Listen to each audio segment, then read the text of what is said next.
Summer has come to pass. The innocent can never last.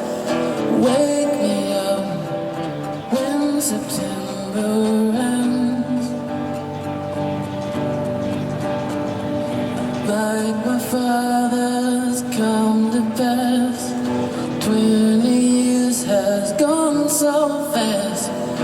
Wake me up when September ends.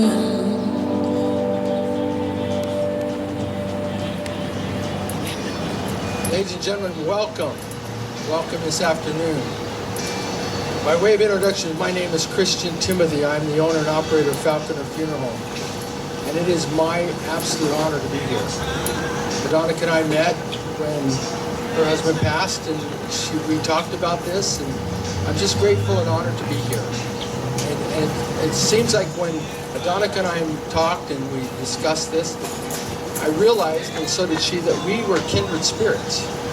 That there was a lot of similarities between that we have, and so I'm grateful to be here. Thanks and welcome to all that are here today to gather with love to celebrate the life of David Cagle, both in this lovely garden, which was one of his favorite places, and also virtually allowing us to keep everyone safe. I've been told that Dave was truly a light of the world. His unbridled enthusiasm, humor, sense of adventure, and vitality were a joy to all who knew him and loved him. His family was sitting over dinner recently and found the following comment written in a junior high yearbook, evidently by one of his teachers. It said, Dave, to a young man who has a lot of potential, just needs to know how and when to control himself. I found a lot of humor in that. Because who wants to find control, right? We have to live life in abandon. And it seems like to me that that's what Dave did. He lived his life in abandon. Carpe diem. He lived for the moment. He experienced the moment that was given. And he made life better because he was experiencing the moment. For those that knew Dave the best, it seems that they are grateful that he never fully embraced that advice. And I have it on good authority that there were lots of laughs around the table at that remark. David loved nothing more than bringing joy and laughter to those around him. From driving at potentially unsafe speeds with his 3 young daughters behind him, to bring delight to them in that time, what they used to call the roller coaster ride, to injecting a bit of levity into the seriousness of his work life, to help colleagues cope with and providing medical help to those in need. Dave had an extremely special gift in knowing how to make those around him feel better and special. One of Dave's daughters, Amanda, has asked that she would have the opportunity to say a few words about her dad. So, Amanda.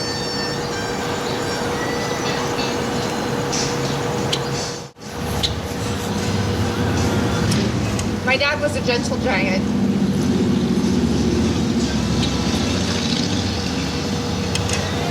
He had the biggest heart and the best of hugs. And he was always willing to share that with everybody. He had 3 girls by the time he was 26. And we were always fighting for his attention. But I can say at least at one point in each one of our lives, he always made us feel like we were Daddy's little girl.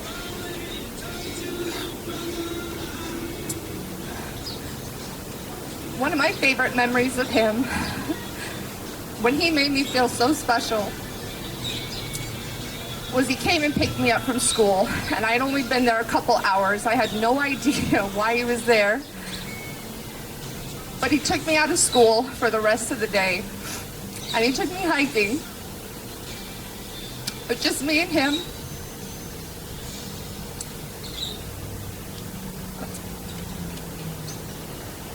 In high school, he always told me how strong I was. And so strong that he took me and got me a membership to the gym for Valentine's Day so that me and him could be workout buddies. So every day after school, I'd go home, I'd wake him up, and we go work out at the gym. Growing up with Dave as our dad always had a special feeling. It was almost like he was a celebrity. I almost feel like there were times where people treated us special because we were his daughters.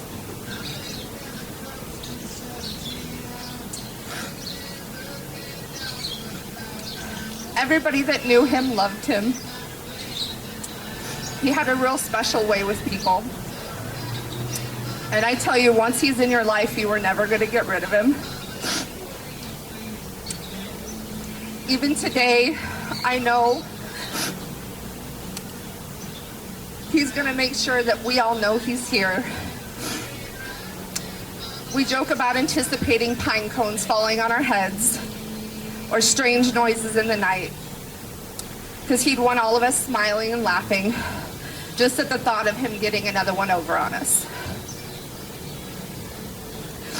I want to thank you guys for being here and supporting us. Thank you.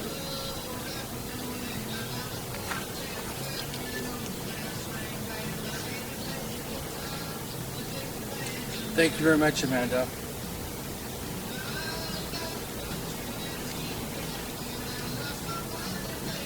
You know, many people ask me in the course of my 37 years, why is it that we do this? Why do we come together when someone has died? Why do we do this? And in my 37 years, I've come to the conclusion that there are three reasons that we do this. First is to acknowledge a life lived and celebrate that life. That says that Dave's life had purpose and meaning to us, and that's why we gather.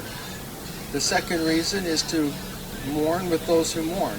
It says that we're not alone, that we are in fact our brother's keeper, and that we are entrusted to each other to help each other through these times. And the third and final reason is to acknowledge a higher power that says that things don't come by chance.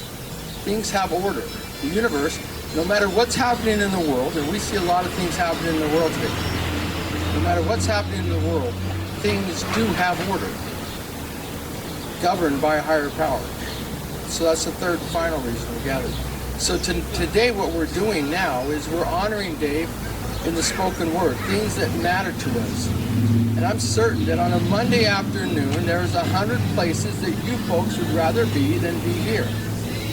But you're here because Dave had impact on you. Dave's life had meaning on you. It had a positive impact on you.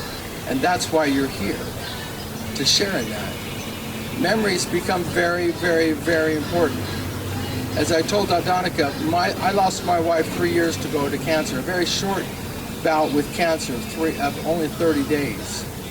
And in that time, I learned a great deal about grief and about life and about God that has forever changed me in the person that I am.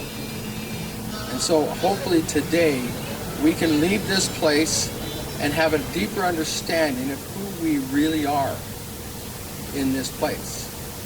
Because it's not by accident that you're here. It's not by accident that Dave was here. And it's not by accident that Dave has left our presence, but that doesn't mean Dave has left us. It just means he's left what we understand. Because he's very close to us. And that's my testament to you, is that he's very, very close. His sister Bonnie provided a poem that fits Dave well, and as I read this, I told Adonica, this poem, in my 37 years, I don't know that I've ever seen a poem better. I've never read a better poem. And it ties me to David, even though I didn't know him. It ties me to him in a very special way. And I'm going to use this poem in the course of my career now, Adonica, because this has impact. And I think it's true. It's a simple truth, but it's true. It goes like this. It's entitled Epitaph by Marriott Malloy. When I die, give what's left of me away to children and to old men that wait to die. And if you need to cry, cry for your brother walk in the street beside you. And when you need me, put your arms around anyone and give them what you need to give to me. Wow. if the world could adopt this today, we'd be in a better place. I want to leave you something better than words or sounds. Look for me in the people I've known or loved. And if you cannot give me away, at least let me live in your eyes and not in your mind. Let's talk about that for a minute, because to live in your mind is so much different than living in your eyes. The eyes are the window to the soul.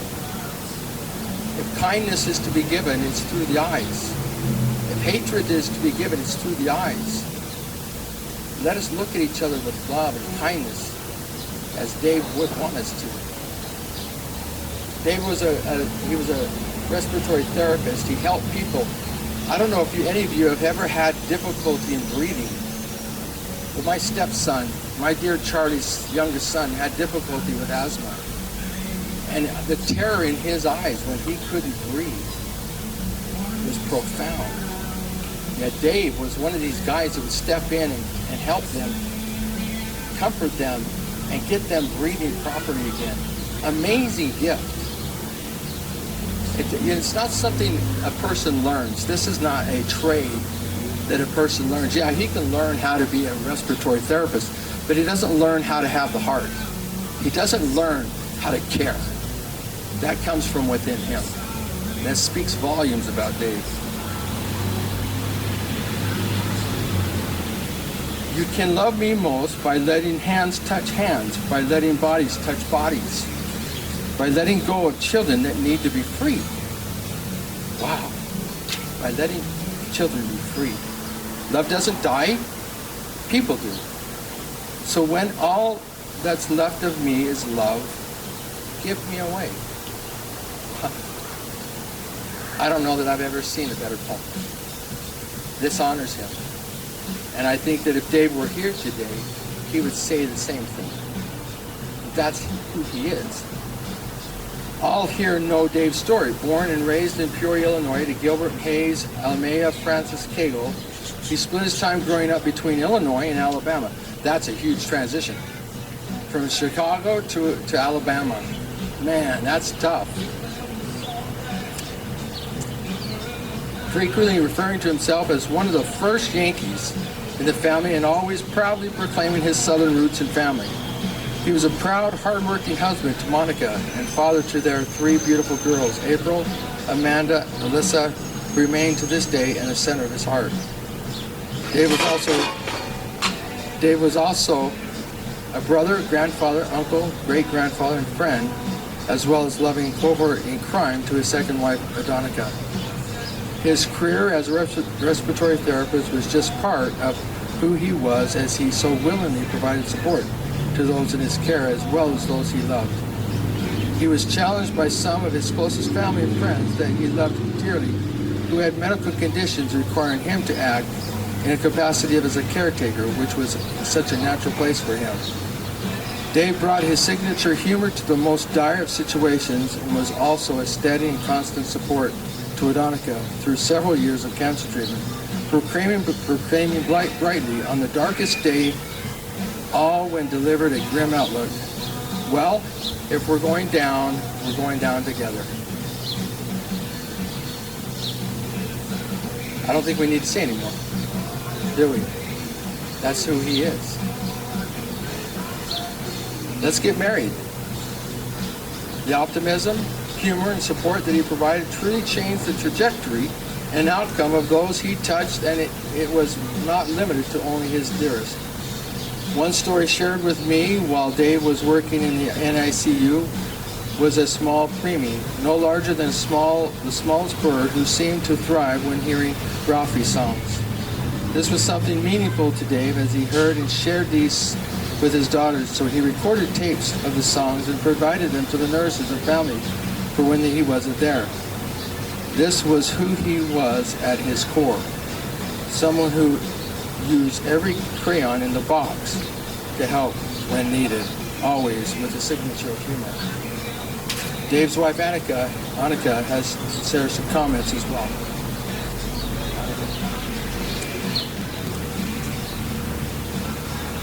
Oh my goodness.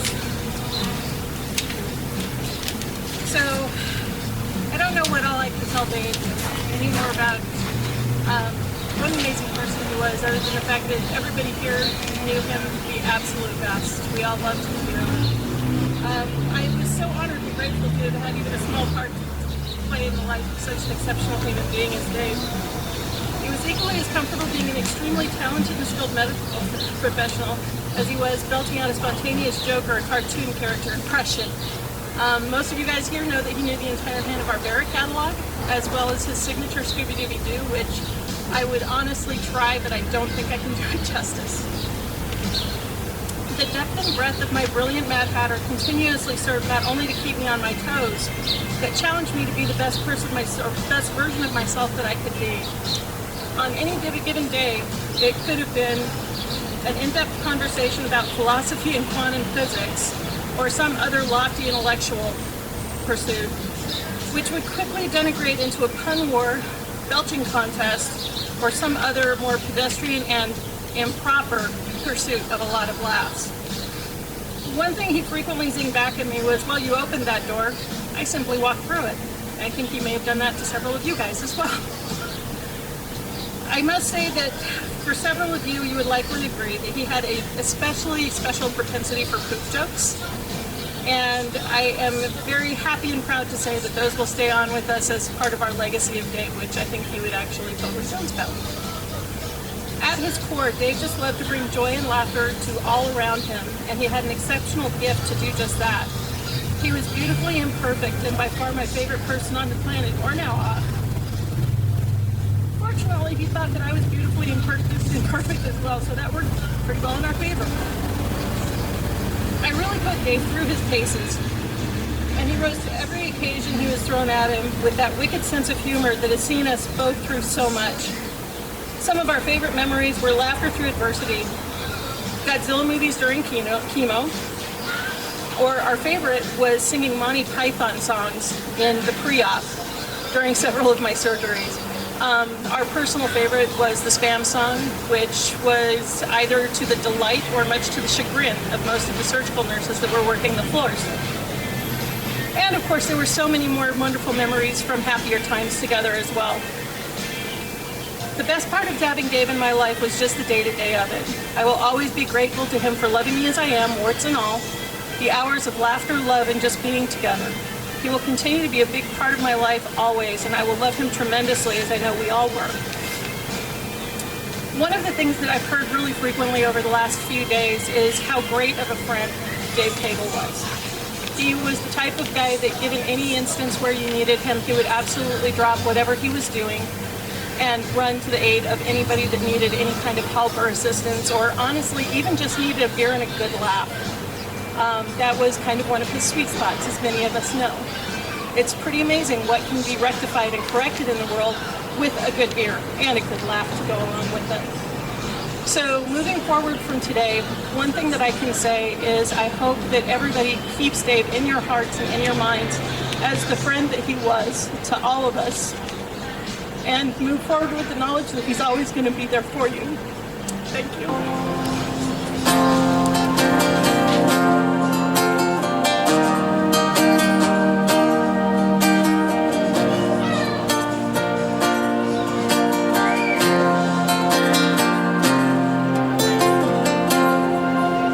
If the sun refused to shine,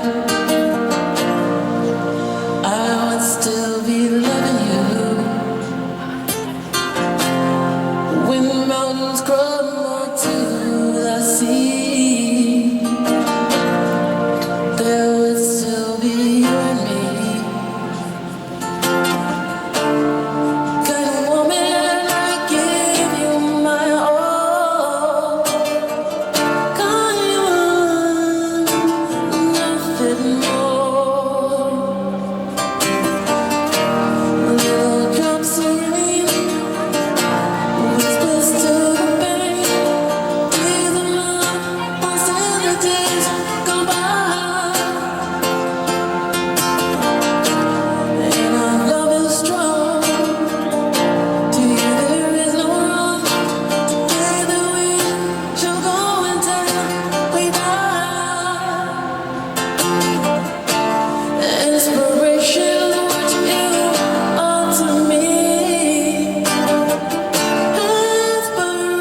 And so the day this world is mine. Your hand in mine will walk the miles. And thanks to you, this will be done. To you, my friends, you're the only one. Happiness, no more being sad.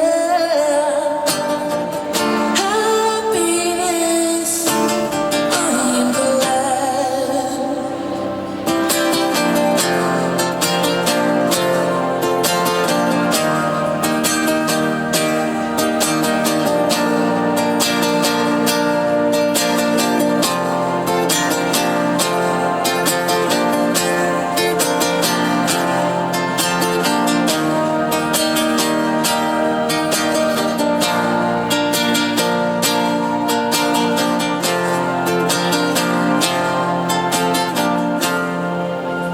If the sun refused to shine,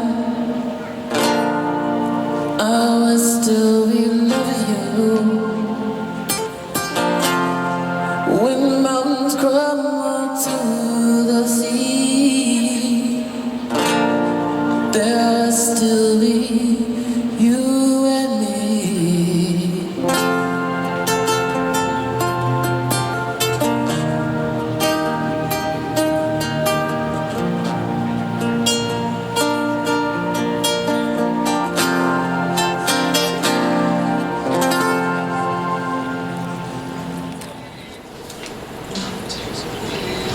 So as I said, there's three reasons that we gathered. The first was to honor and to celebrate Dave's life and his memory. I want April and Amanda and Alyssa and Adonica to kind of look around. I want you to look at Gilbert Road. Look at Gilbert Road. It's busy. We still have people walking through. They have no idea of the pain. They have no idea of what we're doing here. But that's okay. That's all right. Because in God's big scheme, life continues. Life doesn't stop. And Dave wouldn't want it to stop, would he? He'd want it to continue. He wants it to continue because there's joy in that, and happiness and joy and familiar and family and just the exuberance of life. And yet it's so contradictory. I remember when my wife died, I wanted the world to stop, but it wouldn't. But what I've learned is it's not supposed to. What we have to do is learn to live in that void now and say it's okay to let life go and to let life live in His honor, because it's how we now live our life that will honor Him and bring memory to Him. I look at the back here and we have all these pictures of Dave and Dave's life. There's not one picture in here that depicts a bad memory, a difficult time. They're all positive. Why is that? Are we saying that Dave never had a difficult life, a difficult moment in his life? No. We're saying that we remember the positives. We want to keep the positives in our life about Dave. Those are the memories that we cherish to keep. If I can leave you with one thing today as we move forward, is this. We are not here by accident. Dave's life was not by accident. The birth of his 3 daughters was not by accident. And his death and marriage to Donica is not by accident. Life has purpose. Once we realize that, and realize that we have really no control in this life, but we entrust ourselves to a loving God that truly loves us, life becomes better. So in closing, on behalf of Adonica and her family, thank you so much, all of you who have come to celebrate Dave and all that he was and will continue to be in our lives. As the dust settles in our hearts, know that Dave's family has persevered, through the most difficult times so far only because of the love and support each of you have shared afar. He will live in our hearts and many others forever. May you always find comfort remembering all that Dave was, his kindness, humor, and capacity for love. Remember his warmest embraces and share them with each other in this memory. And let his smile and laughter remain with you and keep you moving forward with those memories. That is our charge. I'm going to close with a poem.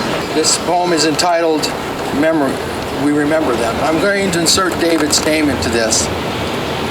At the rising of the sun and its going down, we remember Dave. At the blowing of the wind and in the chill of winter, we remember Dave. At the opening of the buds and in the rebirth of spring, we remember Dave. At the blueness of the skies and in the warmth of summer, we remember Dave. At the rustling of the leaves and in the beauty of autumn, we remember Dave. At the beginning of the year and when it ends, we remember Dave. As long as we live, he too shall live, for he is part of us as we remember him. When we are weary and in need of strength, we remember Dave. When we are lost and sick at heart, we remember Dave. When we have joys we crave to share, we remember Dave. When we have decisions that are made difficult to make, we remember Dave. When we have achievements that are based on his, we remember Dave. For as long as we live, he too shall live, for he is part of us as we remember him. Thank you. Gillian?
son is to be satisfied. Baby, being simple, kind of man, and these are there you'll never understand. Baby, being simple, kind of man. Won't you do this for me, son, if you can?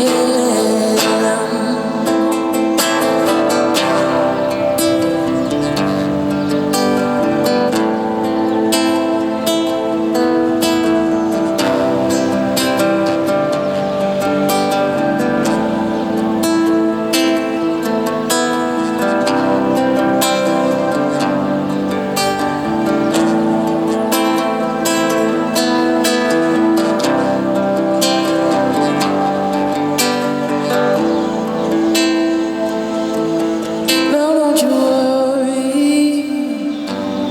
you'll find yourself.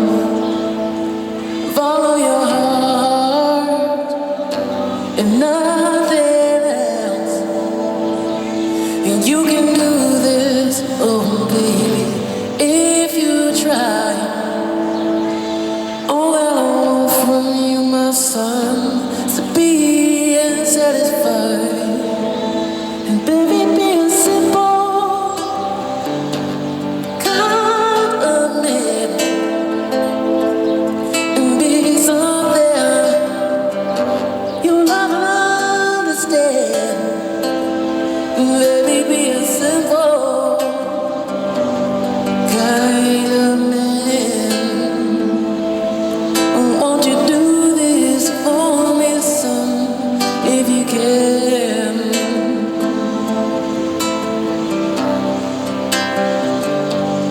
Be a simple man, that you love and understand.